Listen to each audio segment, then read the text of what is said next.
Welcome back to Amory Junction. Today we are back with another video. This one should be quite a good one. We are going to be having a little look at my brand new Hattons Class 66. So stay tuned and we'll get it unboxed. Right, I'm not going to show you me opening the box as that's really boring. So I'm going to get it open and then be back with you in a second. Right, okay, so obviously it's very clearly open now, in case you didn't know. So looking inside, the first thing you see is the operating book. It's very, very nice. They seem to be using their line drawings a lot, which is quite a nice add. Obviously got the Hattons logo, and then in the book, it's got all the information. You can just see the amount of detail these products have. It's absolutely amazing. That's also good with these, which I won't be showing. This is just a look at. It says about all the different options you can do for the lighting functions. So like daylight running, which is all explained there. And you can do that for analog control. So if you're not DCC, it's got all these switches inside. It does mean you'd have to undo the body every time, but you can still move the lights about and not just have them standardly on like most other models on analog. Obviously for me it doesn't matter, it's DCC. So I've got a Dapol premium decoder ready to go in it, a 21 pin.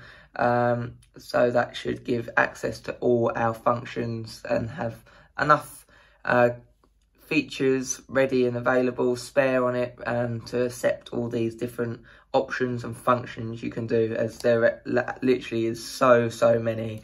It's a really, really cool thing. Right, so moving on. It's got this nice Dapol style foam packaging. Very, very nice. Really does protect the model well, I find. So obviously inside then, you got this very, very nice standard now ice pack packaging. So obviously it's like a big block of ice. So I'm going to get that out and then be back with you in a second. What I do find with this packaging is very, very thick. The foam's very nice inside. It's almost like a display case I'd compare it to. That's a really, really nice touch. It's really well done, quality foam, which obviously you could use for display case boxes. So yeah, really, really nice. And it's a real nice quality cardboard as well. One of the main things that hit you when you open it up is the detail. You can just see on this model how nicely the paintwork is, the decals and the printed details such as the logos and all the warning hazards, which is a really nice touch. That's one thing that I really like, is it's got the steps painted yellow. A lot of people would just leave them black, but it just shows they've gone to the detail, and it actually does really paint the picture of the Freightliner livery really well, I think. Sorry for my shaky hands, but you can see the in-cab detail a little bit better there, just looking through the front windows. Hopefully you can see that a little bit better. And if we try and get it inside, you can see some of the driver panel and driver seat detailing they've done, which is also quite nice. I'm not sure if it has cab lights. Obviously, as I haven't put it on my track, this is my first look of the model, so I'll have to wait to see if it does, but I'm sure it does because it has loads of functions for the headlights and tail lights and marker lights. So I guess Hattons would have gone to the effort and done the cab lights, but I don't know until I get the chip put in it.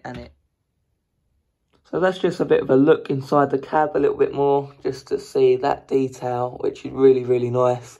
There's loads of moulded and separately fitted detail in that cab. Obviously it's got the very nice windscreen wipers, which I'll just grab them into focus now, which are very nice and separately fitted. For people that are wondering, it is fragile, as in all these underneath bits, all these cables do move a little bit, especially over here. They're quite fragile. In terms of the handrails, they're like out of metal, they're not going anywhere. They're very, very secured. I'd only say in terms of fragileness, it'd be literally some of this underframe detail underneath here. As you can just see, the tampo printing they've done on this is really, really nice. It's a really, really crisp line between the yellow and then going into the green. So there are some extra detailing separately fitted inside the cab, which I've already kind of spoken about. And obviously you've got all these added handrails everywhere along here. There's loads of separately fitted detail, as you can see, just looking along this underframe. It really, really is superly well detailed, this model. I just can't get that across. And I hope it comes across on camera, just looking at that underframe bogey. All the pipe work, the cabling, the electricals, the sandboxes, all that extra stuff underneath. Obviously, these models do have moving axle boxes, which are there, if you don't know, on each wheel.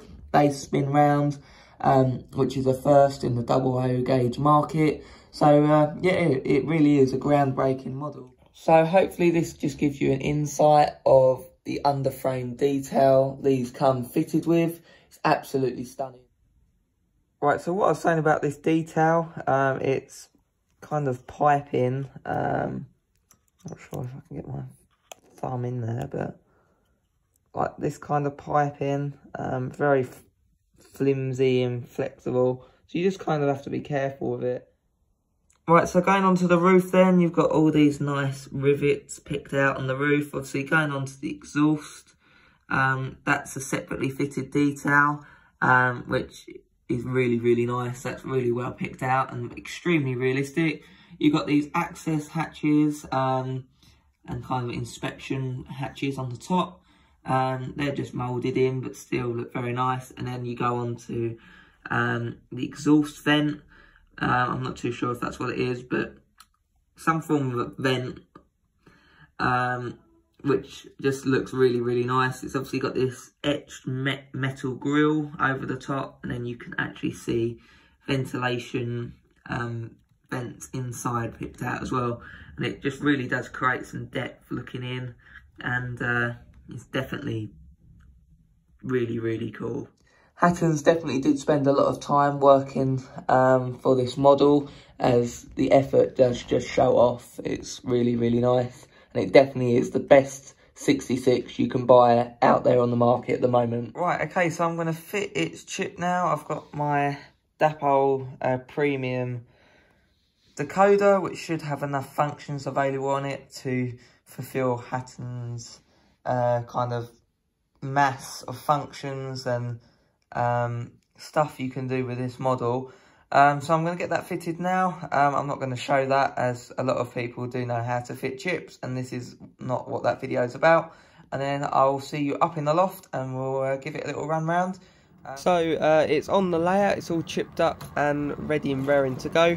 I really am impressed with it. It runs really nicely, not much wrong with it at all.